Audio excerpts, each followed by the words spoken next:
ಹೆಚ್ಚಾಗಿ ನಾನೊಬ್ಬ ಪಕ್ಷದ ನಿಷ್ಠಾವಂತ ಕಾರ್ಯಕರ್ತನಾಗಿ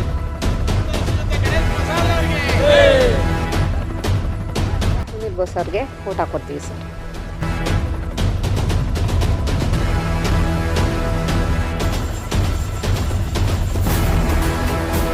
ಏನು ಈ 2.5 ಲಕ್ಷ ನಾವು ಅಧಿಕ ಮತಗಳನ್ನು ಗಳಿಸಿದ್ವಿ.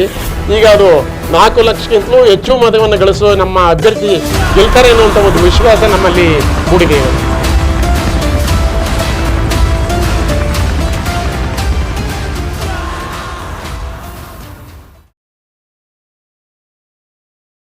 ಇವತ್ತು ನಾವು ಚಾಮರಾಜನಗರ ಲೋಕಸಭಾ ಚುನಾವಣೆಯಲ್ಲಿ ಗುಂಡ್ಲುಪೇಟೆ ವಿಧಾನಸಭಾ ಕ್ಷೇತ್ರದ ರಂಗುಪುರದಲ್ಲಿದ್ದೀವಿ. ಇವತ್ತು ಕಾಂಗ್ರೆಸ್ ಪಕ್ಷದ ವಾಗ್ದಾರರಾದ ರಂಗುಪುರ ನಾಗರಾಜ್ ಅವರು ಇವತ್ತು ನಮ್ಮ ಜೊತೆ ಇದ್ದಾರೆ. ಬನ್ನಿ ಅವ್ರನ್ನ ಚುನಾವಣೆ ಬಗ್ಗೆ ಮಾತಾಡ್ಸೋಣ. ನಮಸ್ಕಾರ ಸರ್, ಇವತ್ತು ಬಿರುಸಿನ ಪ್ರಚಾರವನ್ನು ನಿಮ್ಮ ಗ್ರಾಮದ ವ್ಯಾಪ್ತಿಯಲ್ಲಿ ಮಾಡ್ತಾ ಇದ್ದೀರಿ. ಹೇಗೆ ನಡೀತಾ ಇದೆ ಸರ್? ವಾತಾವರಣ ಹೇಗಿದೆ? ತುಂಬ ಚೆನ್ನಾಗಿದೆ, ತುಂಬ ಚೆನ್ನಾಗಿದೆ. ಜನರ ಸ್ಪಂದನೆ ಭಾಳ ಚೆನ್ನಾಗಿದೆ. ಏನು ಸಿದ್ದರಾಮಯ್ಯನವರ ಸರ್ಕಾರ ವಿಧಾನಸಭಾ ಚುನಾವಣೆಗೆ ಮುಂಚೆ 5 ಗ್ಯಾರಂಟಿ ಯೋಜನೆಗಳನ್ನು ಘೋಷಣೆ ಮಾಡಿತ್ತು. ಅದು ಸರ್ಕಾರ ಬಂದ ನಂತರ ಅದನ್ನು ಅತ್ಯಂತ ಯಶಸ್ವಿಯಾಗಿ ಅನುಷ್ಠಾನ ಮಾಡಿದ್ದಾರೆ. ಇವತ್ತು ಜನ ಅದನ್ನು ತುಂಬ ಸಂತೋಷದಿಂದ ಸ್ವೀಕರಿಸಿ ಅದರ ಫಲವನ್ನು ಅನುಭವಿಸ್ತಾ ಇದ್ದಾರೆ. ಮಾದೇವ್ ಪ್ರಸಾದ್ ಅವರ ಆಪ್ತರು ಕೂಡ ಆಗಿದ್ರಿ ಸರ್. ನಿಮಗೆ ಏನೋ ವಿಶೇಷ ಜವಾಬ್ದಾರಿ ಏನಾರು ಕೊಟ್ಟಿದ್ದಾರಾ ಅಂತ? ಆಲ್ರೆಡಿ ನಾವು APMC ಸದಸ್ಯನಾಗಿದ್ದೀನಿ, ಜೊತೆಗೆ ಪಕ್ಷದ ವಕ್ತಾರನಾಗಿ ಕೆಲಸವನ್ನು ಮಾಡ್ತಿದ್ದೇನೆ. ಮತ್ತು ಅದಕ್ಕಿಂತ ಹೆಚ್ಚಾಗಿ ನಾನೊಬ್ಬ ಪಕ್ಷದ ನಿಷ್ಠಾವಂತ ಕಾರ್ಯಕರ್ತನಾಗಿ ಅಧಿಕಾರ ಒಂದು ಕಡೆಗಿರಲಿ, ಏನು ಜನಸಾಮಾನ್ಯರ ನೋವು ನಲಿಗಳಿದ್ದಾವೆ ಅದಕ್ಕೆ ಸ್ಪಂದಿಸೋ ಕಡೆ ನಾವು ಹೆಚ್ಚಿನ ಒಂದು ಗಮನವನ್ನು ಕೊಡ್ತೇವೆ.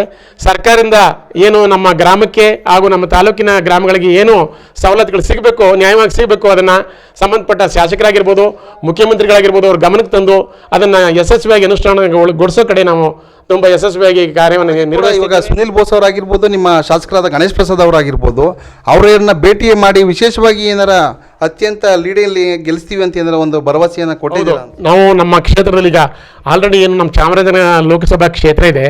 ಕಳೆದ ವಿಧಾನಸಭಾ ಚುನಾವಣೆಯಲ್ಲಿ 8 ಕ್ಷೇತ್ರಗಳಿಂದ ಸುಮಾರು 2.5 ಲಕ್ಷ ಅಧಿಕ ಮತಗಳಿಂದ ನಾವು BJPಗಿಂತ 2.5 ಲಕ್ಷ ಅಧಿಕ ಮತಗಳನ್ನು ಗಳಿಸಿದ್ದೇವೆ.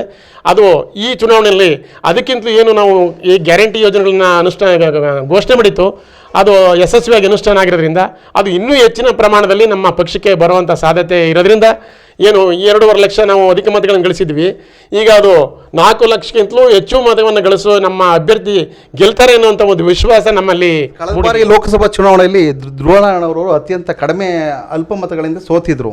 ಈ ಬಾರಿ ಸುನೀಲ್ ಬೋಸ್ ಅವ್ರನ್ನ ಗೆಲ್ಸೋ ಮೂಲಕ ಒಂದು ಶಕ್ತಿಯನ್ನು ತುಂಬ್ತೀರಾ ಅಂತ ಆ ಜಾಗಕ್ಕೆ? ಖಂಡಿತ ನಮ್ಮ ಕ್ಷೇತ್ರದ ಜನ ನಮ್ಮ ಕಾಂಗ್ರೆಸ್ ಪಕ್ಷಕ್ಕೆ ಅತ್ಯಂತ ಒಲವಿನಿಂದ ಓಟ್ ಹಾಕೋಕ್ಕೆ ಭಾಳ ಖುಷಿಯಾಗಿದ್ದಾರೆ.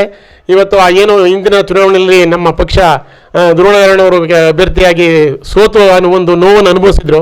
ಇವತ್ತು ನಮ್ಮ ಸುನೀಲ್ ಬೋಸ್ ಅವರು ಈ ಕ್ಷೇತ್ರದಲ್ಲಿ ಅತ್ಯಂತ ಒಂದು ಹೆಚ್ಚಿನ ಪ್ರಮಾಣದಲ್ಲಿ ಮತವನ್ನು ಗಳಿಸೋದ್ರ ಮುಖಾಂತರ ಗೆದ್ದು ಆ ಒಂದು ಕೊರತೆಯನ್ನು ಈಗ ಕಡೆ ಖಂಡಿತ ಯಶಸ್ವಿ ಆಗ್ತಾರೆ ಅನ್ನುವಂಥ ಭರವಸೆ ನಮಗಿದೆ. ಇದಿಷ್ಟು ಕಾಂಗ್ರೆಸ್ ವಾಗ್ದಾರರಾದ ರಂಗುಪುರ ನಾಗರಾಜ್ ಅವರ ಮಾತಾಗಿದ್ದು. ಕ್ಯಾಮ್ರಾ ಪರ್ಸನ್ ಸೂರ್ಯ ಅವರೊಂದಿಗೆ ಕರ್ನಾಟಕ ನ್ಯೂಸ್, ರಂಗುಪುರ. ನಮಸ್ತೆ ಸರ್, ನಾವು ರಂಗುಪುರ. ನನ್ನ ಹೆಸರು ಪುಷ್ಪ ಅಂತ. ನಾವು ಕಾಂಗ್ರೆಸ್ಸಿಂದ ತುಂಬ ಸೌಕರ್ಯ ಆಗಿದೆ ನಮಗೆ, ಮತ್ತು ಅನುಕೂಲಗಳು ಚೆನ್ನಾಗಾಗಿದೆ ಕಾಂಗ್ರೆಸ್ಸಿಂದ. ಆವಾಗಲಿಂದ ನಾವು ಕಾಂಗ್ರೆಸ್ಸಲ್ಲೇ ಇರೋದು.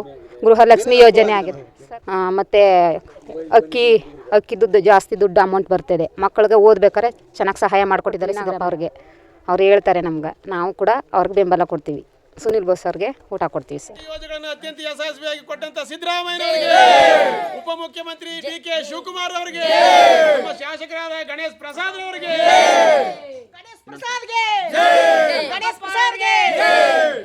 ನಮ್ಮ MLA ಗಣೇಶ್ ಪ್ರಸಾದ್ಗೆ,